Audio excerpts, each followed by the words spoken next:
Hello everyone, welcome to study for yourself. मैं हूं Monika waste और आज हम करेंगे स्वतंत्रता पाठ के महत्वपूर्ण प्रश्न उत्तर। सबसे पहला प्रश्न है आपका, स्वतंत्रता से क्या आशय है? क्या व्यक्ति के लिए स्वतंत्रता और राष्ट्र के लिए स्वतंत्रता में कोई संबंध है? तो देखो, अगर मैं स्वतंत्रता की बात करूं तो इसको प्रतिबंधों और सीमाओं के अभाव के रूप में परिभाषित किया जा सकता है। स्वतंत्रता का मतलब ये होता है कि एक ऐसा अधिकार जिससे कोई व्यक्ति या कोई समूह अपना फैसला खुद ले सके, उनपे कोई रोक टोक करने वाला, कोई दबाव बनाने वाला ना हो। ये एक ऐसी स्थिति होती है जिसमें कोई भी व्यक्ति अपनी जिंदगी अपने शर्तों पे जी सकता है, वो जो चाहे वो कर सकता है। और अगर राष्ट्र और व्यक्ति की स्वतंत्रता की अगर मैं बात करूं तो दोनों में ही संबंध देखने को मिलते हैं, क्योंकि अगर राष्ट्र स्वतंत्र नहीं होगा तो व्यक्ति की स्वतंत्रता का कोई मतलब ही नहीं है। क्योंकि अगर कोई राष्ट्र स्वतंत्र होगा तो ही व्यक्ति को अपनी स्वतंत्रता मिलेगी, तो ही व्यक्ति अपना विकास कर पाएगा। अगला क्वेश्चन है आपका, स्वतंत्रता की नकारात्मक और सकारात्मक अवधारणा में क्या अंतर है? तो देखो, नकारात्मक और सकारात्मक स्वतंत्रता के अंतर को आसानी से समझा जा सकता है। नकारात्मक स्वतंत्रता का मतलब होता है प्रतिबंधों का ना होना,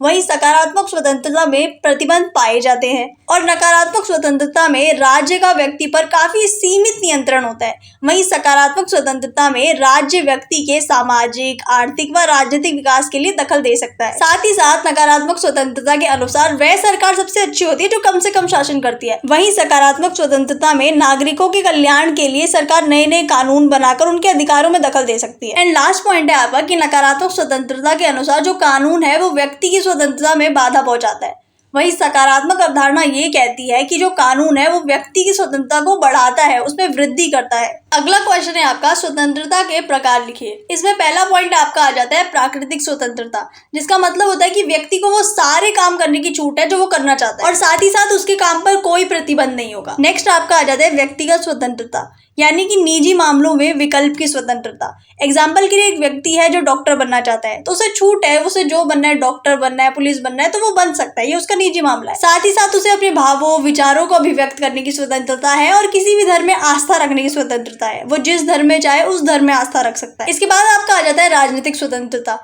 इसके अंतर्गत व्यक्ति को राज्य के कार्यों में भाग लेने का अधिकार होता है, वोट देने का अधिकार होता है, निष्पक्ष रूप से चुनाव लड़ने का अधिकार होता है, साथ ही साथ शासन की नीतियों तथा कार्यों का समर्थन करने या उसका विरोध करने का भी अधिकार होता है। एंड लास्ट आपका आ जाता है आर्थिक अधिकार। इसमें किसी भी व्यक्ति को कानूनी रूप से लाभकारी पद पाने या कार्य करने का अधिकार होता है, साथ ही साथ अभावों से मुक्ति पाने का अधिकार और वस्तुओं के उत्पादन और वितरण का अधिकार शामिल है। अगला क्वेश्चन है आपका, सामाजिक प्रतिबंधों से क्या आशय है? क्या किसी भी प्रकार के प्रतिबंध स्वतंत्रता के लिए आवश्यक है? तो देखो, सामाजिक प्रतिबंधों का मतलब होता है वो प्रतिबंध जिससे समाज की व्यवस्था भंग ना हो और समाज निरंतर गतिशील रहे। साथ ही साथ किसी भी व्यक्ति के लिए गरिमापूर्ण जीवन जीने के लिए स्वतंत्रता जो होती है वो बहुत जरूरी होती है। इसीलिए स्वतंत्रता पर कुछ बंधन, कुछ प्रतिबंध विशेष परिस्थिति में लगाए जा सकते, और प्रतिबंध जो होते हैं वो स्वतंत्रता के लिए बहुत जरूरी होते हैं, क्योंकि बिना प्रतिबंधों के कोई भी व्यक्ति अपनी स्वतंत्रता का गलत फायदा भी उठा सकता है। अगला क्वेश्चन है आपका, अभिव्यक्ति की स्वतंत्रता का क्या अर्थ है? आपकी राय में इस स्वतंत्रता पर समुचित प्रतिबंध क्या होंगे, उदाहरण सहित बताइए। तो देखो, अभिव्यक्ति की स्वतंत्रता का मतलब होता है किसी भी व्यक्ति को अपने भावों, अपने विचारों या अपनी राय को बिना किसी डर के दूसरों के सामने व्यक्त करने का अधिकार, दूसरों के सामने अपनी बात को रखने का अधिकार। एग्जाम्पल के लिए कोई चुनाव हुआ जिसमें ए पार्टी जीत गई, बी हार गई, तो कुछ लोग कहेंगे बी को जीतना चाहिए था, ए को नहीं जीतना चाहिए था। तो लोग अपनी भावों और विचारों को रख रहे हैं, प्रस्तुत कर रहे हैं, यानी कि उन्हें अभिव्यक्ति की स्वतंत्रता है। और ऐसी स्वतंत्रता जो है वो लोकतंत्र समाज का अधिकार है, यानी कि ज्यादातर ये जो अधिकार है वो आपको लोकतांत्रिक समाज में ही देखने को मिलेगा। ये आपको अधिकार देता है कि आप अपने विचारों को बिना किसी डर के खुल के व्यक्त करो। और अगर मैं भारतीय संविधान की बात करूं तो इसमें अनुच्छेद 19(1)(a) के अंतर्गत इस अधिकार को सुरक्षित किया गया है। हालांकि इस अधिकार में कुछ प्रतिबंध, कुछ बंधन होने भी जरूरी है ताकि जो हमारा समाज है उसमें शांति बनी रहे। अब इसको कुछ एग्जाम्पल से समझ लेते हैं। पहला है राष्ट्रीय सुरक्षा, यानी कि अगर किसी की अभिव्यक्ति देश की सुरक्षा को खतरा पहुंचा रही है तो उसमें प्रतिबंध लगाना जरूरी है।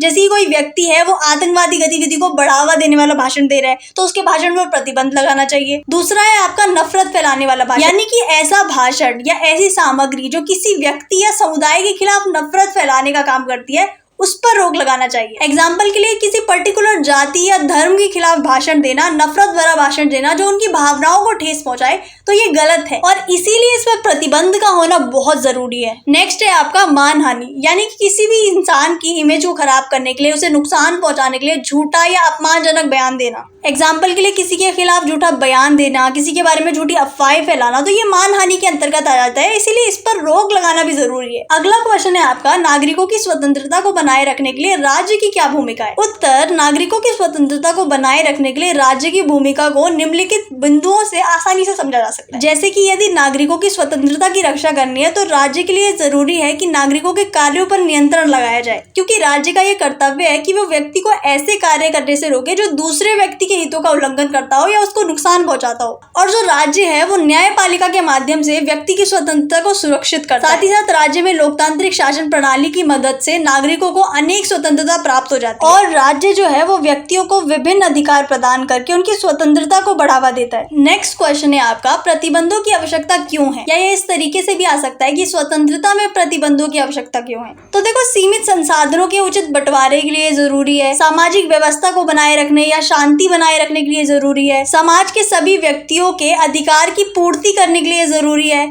सामाजिक कल्याण के लिए जरूरी है, सभी व्यक्तियों की सुरक्षा के लिए यह जरूरी है और राष्ट्रीय सुरक्षा के लिए भी ये जरूरी है। अगला क्वेश्चन है आपका, जॉन स्टुअर्ट मिल के हानि सिद्धांत से क्या अभिप्राय है? तो देखो, मिल का जो ये सिद्धांत है वो स्वतंत्रता और व्यक्तिगत अधिकारों के लिए बहुत ज्यादा जरूरी सिद्धांत है। ये सिद्धांत कहता है कि सिर्फ उन कार्यों को रोका जाना चाहिए जो हानि पहुंचाते हैं, जो किसी को नुकसान पहुंचाते हैं। और मिल जो थे वो व्यक्तिगत स्वतंत्रता के समर्थक थे, लेकिन उनका मानना था कि उन स्वतंत्रताओं से दूसरों को हानि नहीं पहुंचनी चाहिए। दूसरे शब्दों में मैं कहूँ तो एक व्यक्ति की स्वतंत्रता पर सिर्फ तभी रोक लगाई जानी चाहिए जब उसकी जो गतिविधि है, जो वो काम कर रहा है, वो दूसरे व्यक्ति को नुकसान पहुंचाए, दूसरे व्यक्ति को हानि पहुंचाए। तो यही आपका हानि सिद्धांत। एग्जाम्पल के लिए कोई व्यक्ति है वो स्मोकिंग करता है, ड्रिंक करता है, लेकिन वो बंद कमरे में ऐसा कर रहा है, ठीक है, वो अपने घर के अंदर कर रहा है, तो इसमें राज्य को कोई दिक्कत नहीं है, तू कर भाई अपना। लेकिन अगर वही इंसान सार्वजनिक स्थानों पर स्मोकिंग कर रहा है तो इससे राज्य को बहुत दिक्कत है, क्योंकि इससे दूसरे व्यक्ति के स्वास्थ्य को भी नुकसान पहुंचेगा। तो अब राज्य को अधिकार मिल जाएगा कि वो उसकी इस गतिविधि पर प्रतिबंध लगाए। नेक्स्ट पॉइंट है आपका, अभद्र भाषा।